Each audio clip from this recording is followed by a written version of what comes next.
First, congratulations, for getting this far in the competition. Let's talk about the relay. What happened on the track? Nothing went to plan. Just I don't know. We were unprepared and we failed at the end. So yeah. Well, so I mean, throughout the season, I mean, everybody has seen you guys here run individually. You're looking good going into this one. What do you think was the problem? Was it the preparation?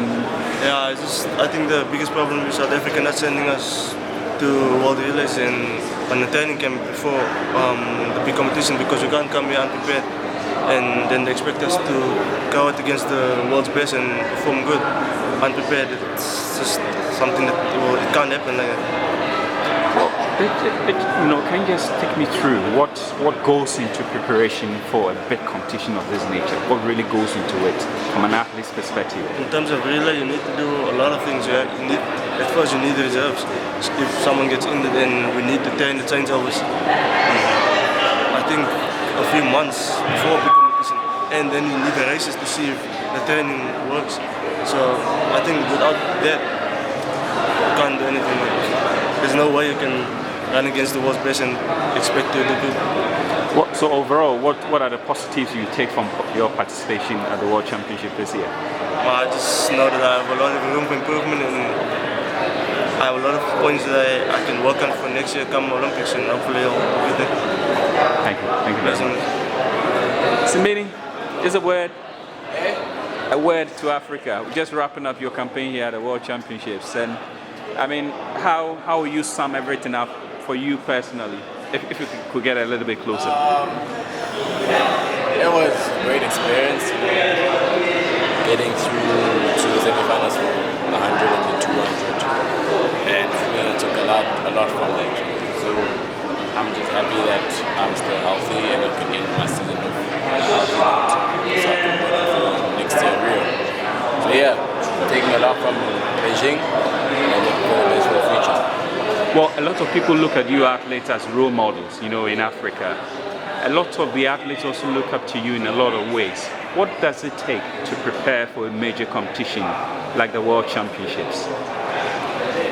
And you gotta be prepared mentally, you gotta be prepared physically, you gotta be race ready, because you can't just come here and not run, have races on your legs and then just come and expect to run, You just gotta be ready for world champs, It's one of those things that you just gotta be ready for. You can't not miss a step. You have to be ready. You were at the World University Games? Yes, I was. So how many competitions have you had this season? Roughly? In Europe I had 5 races, 6 races. I had 4 races going into both students, and then 2 races going into Beijing. And then I didn't have a packed SA season, so it was really managed. Can you give us an idea how much finances went into that? Just an idea. A lot, because it's traveling, it's flying all over Europe, it's getting to Europe from South Africa, it's accommodation that you have to pay for. Like I've been in Europe for close to 3 months now, and I'm only going back in September, so I'll probably be in Europe for 4 months before I go home, and that's an expense. And I have to cover that expense. And it's a lot of money, but at the end of the day, it's for the sport and it's so that I can be at the top one day. Why did you have to finance it? Does any support come from your federation? There's the OPEX program, but there's only a few athletes that are on the OPEX program.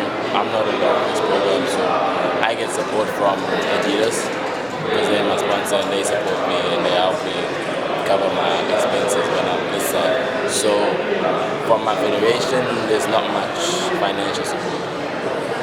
Okay then. Thank you very much and wish you the best. Thank you.